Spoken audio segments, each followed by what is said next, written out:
There are two types of data, qualitative and quantitative. Qualitative data are descriptions of a sample of matter. There is no measuring involved. They are just descriptions of the quality of a substance. For example, the center liquid is yellow. The others are red and green. The solutions are transparent. The solutions have an odor. The solutions are concentrated. The solutions contain sugar. These are all examples of qualitative data. They are just descriptions of the sample of matter. Quantitative data involves the measuring of a sample of matter. Quantitative data contains numbers and units. For example, the yellow liquid in the center graduated cylinder has a volume of 46.5 milliliters. Quantitative data gives the numerical quantity of a measurement along with its appropriate units. Quantitative data always involves numbers and units. In chemistry, we will be using the metric system or the SI system of measurement. Let's consider the length of a sample of matter. What is length? Length is the distance between 2 points. How is it measured? Length is measured using a ruler. In geometry, you might use the distance formula to find the length of a line segment using the coordinates of 2 points. What is the basic unit for length in the metric system? It is the meter. Meter is abbreviated lowercase m. A meter is slightly longer than a yard, and there are 2.54 centimeters in 1 inch. You should make sure that you write down this equality because you are going to have to be able to convert between centimeters and inches. Let's now consider the volume of a sample of matter. What is volume? Volume is the amount of space occupied by an object. How is it measured? The first instrument which you are most familiar with is the graduated cylinder. It measures the volume of a liquid in units of milliliters. When measuring the volume of water, for example, remember to read the bottom of the meniscus. In this example, the volume of water is approximately 6.6 milliliters. If we didn't read the bottom of the meniscus and instead read the flat portion of the liquid at the top, we would incorrectly measure the volume to be about 7.2 milliliters. Some other instruments used by chemists are the pipette. Pipettes are used to transfer specific small amounts of liquids. The next one is the volumetric flask. The volumetric flask is used by chemists to prepare solutions of specific concentration. The last measuring instrument is the burette. The burette is used by chemists when trying to determine the concentration of an unknown solution. What is the basic unit for volume in the metric system? It is the liter. Notice that the abbreviation for liter is capital L. A liter is slightly larger than a quart, and there are 3.8 liters in 1 gallon. This is another equality that you should write down in your notes. Now, what happens if we want to measure the volume of a solid? Well, to find the volume of a regularly shaped object, we use the volume formulas given to us in geometry. For a cube, the volume is length times width times height. For a sphere, 4/3 pi r cubed. For a cylinder, pi r squared h. It's important to recognize that when using these formulas, we are actually using length measurements. You're using a ruler to find the length, width, and height. you're using a ruler to find the radius and the height. That means when you multiply those ruler distant lengths, length times width times height, centimeters times centimeters times centimeters, you get a unit of cubic centimeters. If a cube measures 1 centimeter by 1 centimeter by 1 centimeter, its volume is given as 1 cubic centimeter. It's important that you learn that a cubic centimeter is equivalent to the milliliter. In other words, these units are interchangeable. 1 cubic centimeter is the same as 1 milliliter. Now, what happens if we want to find the volume of an irregularly shaped object? There are no formulas in this case. By using a process known as water displacement, we can determine the volume of an irregularly shaped object. The first step is to add a certain amount of liquid to a graduated cylinder and to record its volume. In this picture, 200 milliliters of water have been added to the graduated cylinder on the left.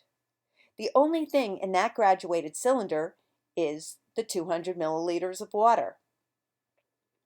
The second step is to add the irregularly shaped object. Notice that the volume of this object will add to the volume of the water already in the cylinder. In other words, the water gets displaced.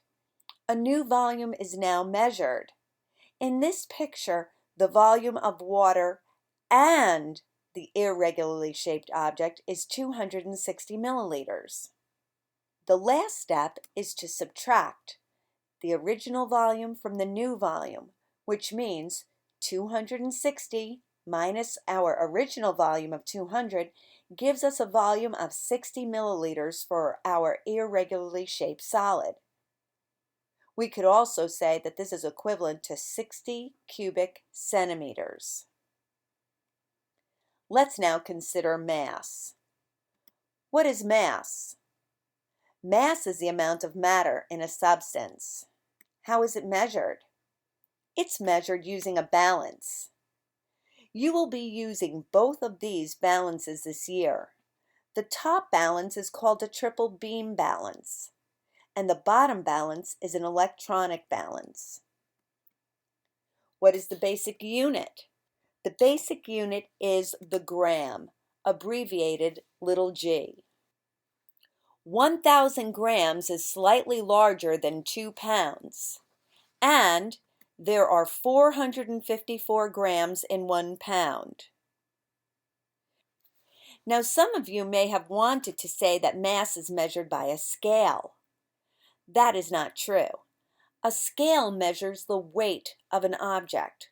Well, what's the difference between mass and weight? The weight of an object is the force of gravity on that object. And since weight depends on gravity, weight can change depending on your location. For example, since the gravity on the moon is much less than the gravity on Earth, I would weigh less on the moon than I do here on Earth. If I took my bathroom scale, measured my weight, and then flew to the moon and used my same bathroom scale and measured my weight, I would actually weigh about 1/6 what I do here on Earth. And that's because the gravity on the moon is about 1/6 less. Now, mass does not change with location, which means that if I measure my mass using a balance on Earth, I would have the same mass on the moon. The amount of me did not change. Since mass is not dependent on gravity, it does not change based on location. You should copy down the following metric prefixes and what they mean. These are the most common prefixes that we are going to use in this class. Now, the reason why chemists use the metric system is because it's based on the number 10, which means it's easy to convert between units. All you have to do is move the decimal point. To change kilometers to meters, all you have to do is move the decimal point 3 places to the right. In the English system, In order to change from miles to inches, one has to change miles to feet, and remember there are 5,280 feet in a mile, and then feet to inches, 12 inches equals 1 foot. It is a complicated conversion. Converting in the metric system is much easier because it's based on the number 10. Now, when working in the lab this year, you will be focusing on two things: accuracy and precision. Accuracy is the correctness of a measurement.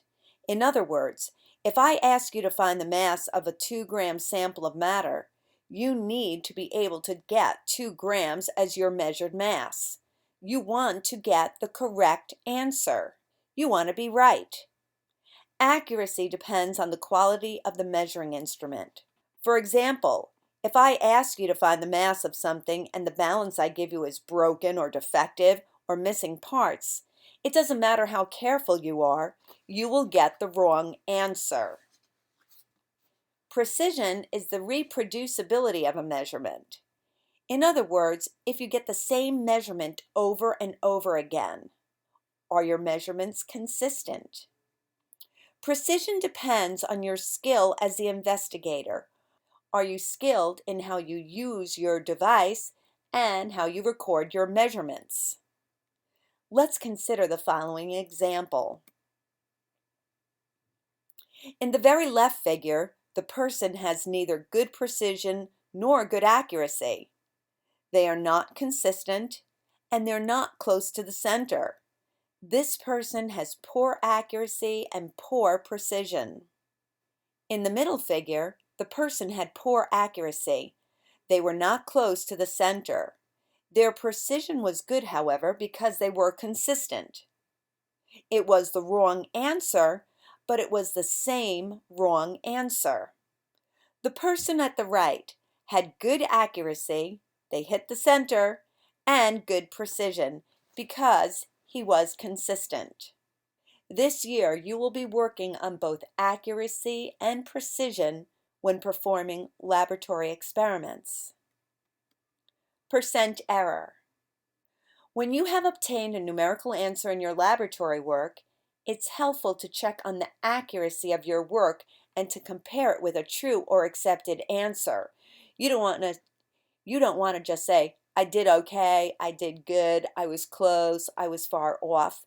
Instead, you want to come up with a numerical percent error. For example, if you determine the boiling point of water to be 105 degrees at 760 millimeters of mercury, you must compare that to the accepted or true value of 100 degrees Celsius.